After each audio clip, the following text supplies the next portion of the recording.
ಮಾಡ್ಕೊಳ್ಳಿ ಚೆನ್ನಾಗಿ. ಈಗ ತೊಳ್ಕೊಂಡಿದ್ದೀನಿ, ಹಾಕೋತಾ ಇದ್ದೀನಿ ಇವಾಗ.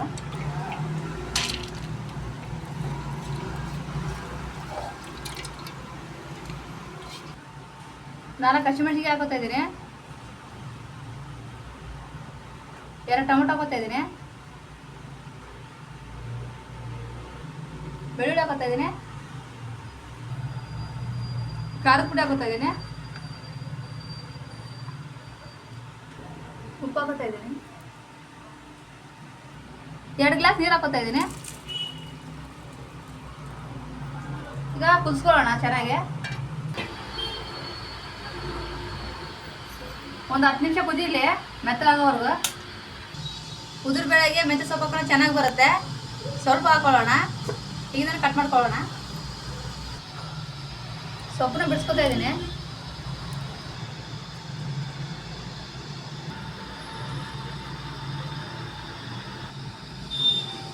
ಇದನ್ನು ತೊಳ್ಕೊಂಡಿದ್ದೀನಿ, ಇವಾಗ ಕಟ್ ಮಾಡ್ಕೊಳ್ಳೋಣ.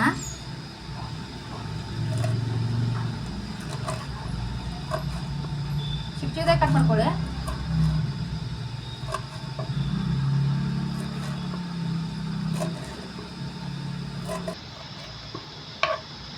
ಈ ಥರ ಕಟ್ ಮಾಡ್ಕೊಳ್ಳಿ ಚಿಕ್ಕದಾಗಿ.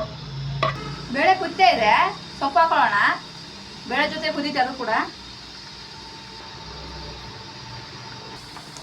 ಎಣ್ಣೆ ಹಾಕೋತಾ ಇದ್ದೀನಿ ಇವಾಗ. ಎಣ್ಣೆ ಹಾಕೊಂಡ್ಬಿಟ್ಟು ಮಿಕ್ಸ್ ಮಾಡ್ಕೊಳ್ಳೋಣ.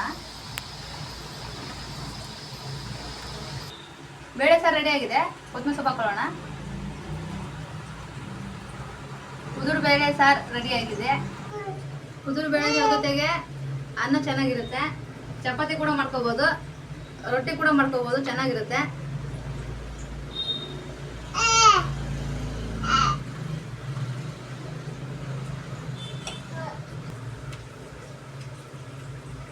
ನಾನು ಇದ್ರ ಜೊತೆಗೆ ಚಪಾತಿ ಮಾಡ್ಕೊಂಡಿದ್ದೀನಿ. ಉದುರು ಬೇಳೆ ಸಾರು ರೆಡಿ ಆಗಿದೆ ನೋಡಿ. ಸಿಂಪಲ್, ಎಲ್ಲ ಹಾಕಿಟ್ಬಿಟ್ರೆ ಆಗ್ಬಿಡುತ್ತೆ ಬೇಳೆ ಸಾರು. ಆದರೆ ಜಾಸ್ತಿ ನಮ್ಮ ಊರ ಕಡೆ ಮಾಡ್ತಾರೆ, ಅದಕ್ಕೆ ನಾವು ಮಾಡಿದ್ದೀವಿ.